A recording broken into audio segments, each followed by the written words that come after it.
Hey, what's up guys? How's it going? So this is the team that you want to use for damage the level 1 to level 2 Queen Bee monster. As you can tell, I'll just go ahead and again you can see no monster ending gear whatsoever. Alright. And again, this is the team you want to use for Queen Bee. Now, I'm sure some of you guys are probably thinking, oh yeah, sure. This is the team that we need to use for this level 1. Because as you can see, you get 94. Alright? But 94 is not so bad, especially seeing as how Queen Bee is kind of a pain. But obviously, for those of you out there that are like, oh, I can kill it in one hit with 100%, well, that's just like one of the better teams that you can use. Alright? Now, one of the things that I will say about this particular team that I'm currently using, right? And this is the refinement step here, is that this team here relies on the basis of doing basically as much physical damage as you can release in the shortest period of time. And to be fair, I think a person could probably take Death Archer out, and if you really want to see some better results, I almost want to say you could probably be a little bit better off by throwing in like, for example, like Scarlet Bolt. Now, part of the reason why I say that is because Scarlet Bolt drops defense too, and although Death Archer has her perks, you'll kind of see what happens here, which is a little bizarre, because you have to kind of argue with yourself with the physical damage here, but you'll see that it does 100%. And so you'd think, Death Archer would be the better choice, but the truth is you actually want to use Scarlet Bolt when you're hitting level 1s.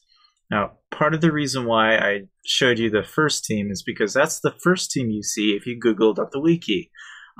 So whoever wrote the Wikipedia on the team to use for Queen Bee ought to be corrected, because it's not correct at all. Now, of course, if you're doing like a level 2 Queen Bee, all right, and this is more tricky on the actual, particular Queen Bee, right? When you're hitting like a level 3, because of the nature of the team and because you're trying to do the most damage that you can possibly do, then you're starting to kind of get into the question of, well, okay, if the team's going to die right away, what hero should be pulled? Now, arguably, okay, I would say it's Demon Slayer. And the reason being is because Demon Slayer, as much as he is useful for his DPS here, he's not necessarily a great hero for, in some cases, I would say you'll often benefit from putting in if you put in I want to say you almost have to kind of pick your poisons here very carefully, because you can either put in a healer, all right, and I'll kind of show you the before and after. Okay, so if we use Demon Slayer right now on a level 3, we'll go ahead and I'll show you kind of what the kind of damage you can expect to get. And again, this is when you have all of your monster hunting research complete, mind you. So this is going to be a little bit different for most people, especially seeing as how the hero tier is all gold level 60 as well. Okay, but part of the reason I bring this up is that's pretty much the Queen Bee in a nutshell. It's not terribly complicated to pick out which team you need to use, but if you actually see here, okay, it's 5%. But here's the thing, right? On 5%, if we actually look at the battle, you'll notice that what'll end up happening is it'll look all gravy pretty much the entire way through for the most part. But as you can tell, you're just doing a ton of DPS, and they don't frail around really too badly. For the most part, you can use this DPS team pretty much for a good ways, but you'll start to see that what'll happen is that DPS is you're gonna eventually start to trickle in a little bit, and it becomes more prevalent with level 4s and level 5s, especially because there really isn't near enough healing in this team to really keep it alive. But as you can tell, Queen Bee doesn't really Queen Bee does not do a ton of damage, so it's not at level 3 she's not entirely a problem, you can get around it. That you can see when she ulties like that, it does start to show up on tracker a little bit. So on level 3s, it's probably not so bad. But for example, if we were to see if I could show you a level 4, Like if we try a level 4, for example, same exact team, same exact setup.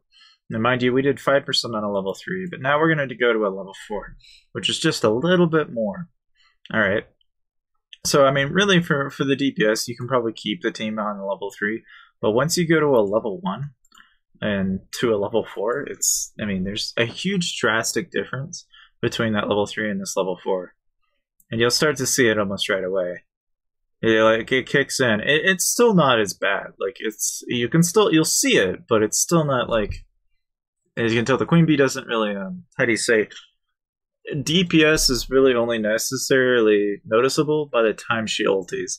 Like, by the time she ultimates, you'll start to see the DPS, but it's not enough to really, how do you say, kill your team right away.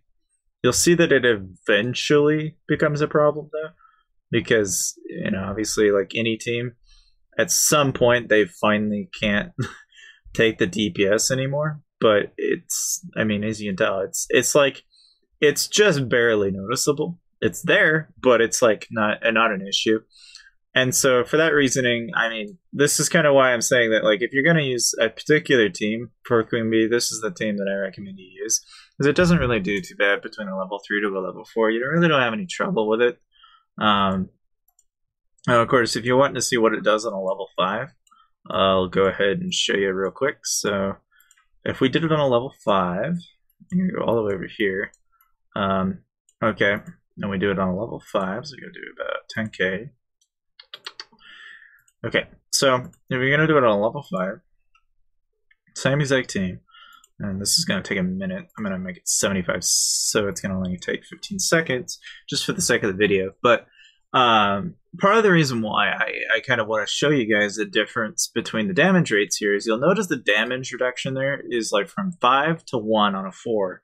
So, and then from here, it's like 1 to 0.5.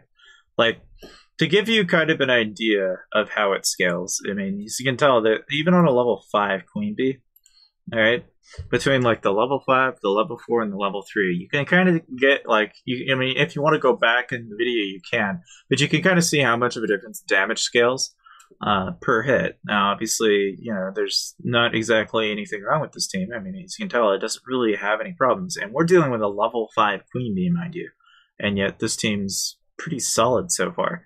Like, as you can tell, I mean, that DPS, you'll start to see it trickle in right about now. Like, this is where it becomes pretty prevalent with level 5s. Like, once she ulties, you can kind of see it really clearly how quickly that damage will eventually trickle into your tracker, and then it starts to work its way through. And so, for that reason, I mean, to be honest with you, I think the best choice would be to pull the tracker and then replace it with, like, either a healer or something akin to that for the level 5s. If you want. I mean, really, I don't know if it's going to help it a terrible amount, seeing as how they get through the DPS and the entire team anyway, for like most of the duration. So it's not to say that you couldn't like improve it by a tiny itty bitty amount. I think it would be better if you have a hero that's capable of doing physical damage, but simultaneously can be able to heal. Of which I don't think we have yet, but I mean, it's just something to think about. But of course, you know, needless to say, that is pretty much it for the Queen Bee, though. If you guys want to actually do like level 2s and stuff like that, same deal. Just remember that if you are trying to get relocators, stuff of that nature, you want to go after your level 3s and 4s. If you're trying to get gold, go after your level 2s. If you're looking for just general resources, do level 1s. And then level 5s are like the only one that is a proven loot rate to give you a higher chance at the rares. But to say that it's any easier is really not exactly true, because it's still difficult. But according to the drop rate, it's supposedly higher. Supposedly.